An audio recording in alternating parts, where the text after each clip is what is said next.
sampai akhir itu lebih afdal daripada baca Quran sebagian surat tapi gak tuntas walaupun panjang. Ini kata ulama. Artinya lebih memilih sholat baca suratnya walaupun pendek tuntas ketimbang baca ayat panjang-panjang tapi gak satu surat.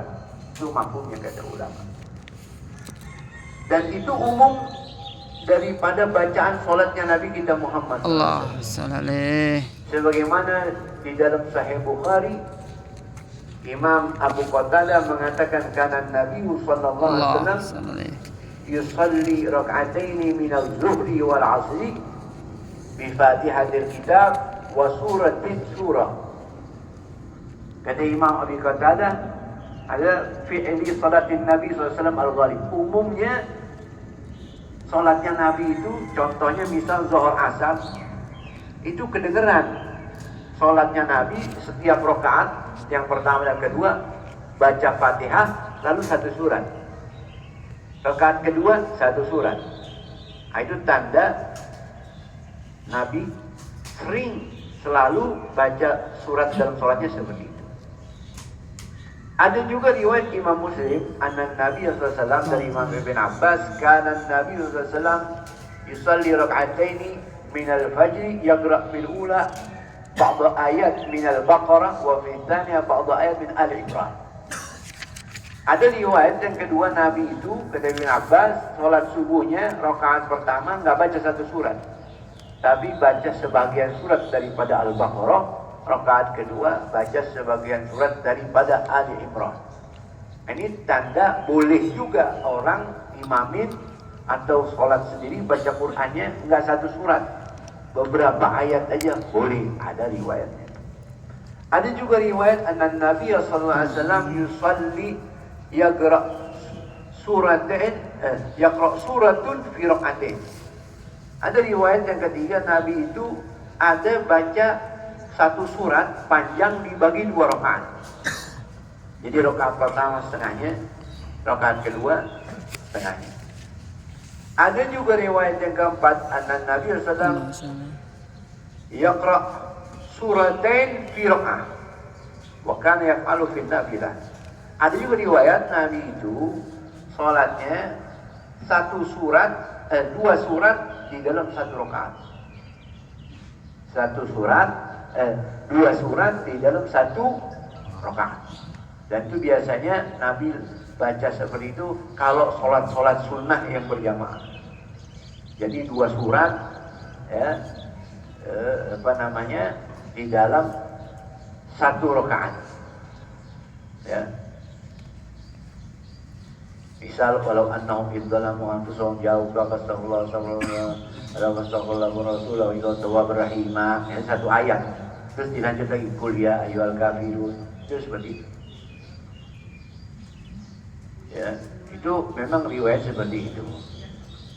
Nah, sepakat ulama empat mazhab mengatakan al-afdaliyah qira'atu suratin bi kamaliha afdal. Tapi baca satu surat tuntas itu lebih afdal daripada baca surat panjang gak tuntas.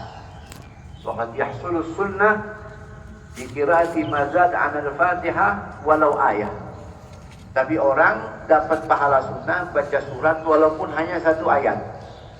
Sawaun kana tawilatan aw qasirah. Empat mazhab mengatakan walaupun ayatnya panjang atau pendek sekalipun. Kecuali Imam Ahmad bin Hanbal mengatakan satu ayatnya harus yang panjang. Contoh seperti ayat Dain, ayat hutang itu kan panjang. Itu Imam Ahmad. Ya. Lalu di mazhab kita ini Imam Syafi'i demikian juga. Artinya dapat sunnah satu ayat pun. Illa anna Imam Ramli, hanya bedanya Imam Ramli mengatakan qira'atu ba'di suratin tawilatin mazada an suratin kamilatin afdal. Kata Imam Ramli, tapi baca sebagian surat, enggak satu surat, hanya sebagian, tapi panjang itu lebih afdal daripada baca surat yang tuntas tapi pendek. Wa khalafahu Ibnu Hajar. Tapi kata Imam Ibnu Hajar enggak, baca surat walaupun pendek tuntas itu lebih afdal. Dalam hal ini, ibu bapak, kita menjadi orang yang luas wawasan, tidak sempit di dalam menghakimi atau menghukumi ketika orang baca surat pendek.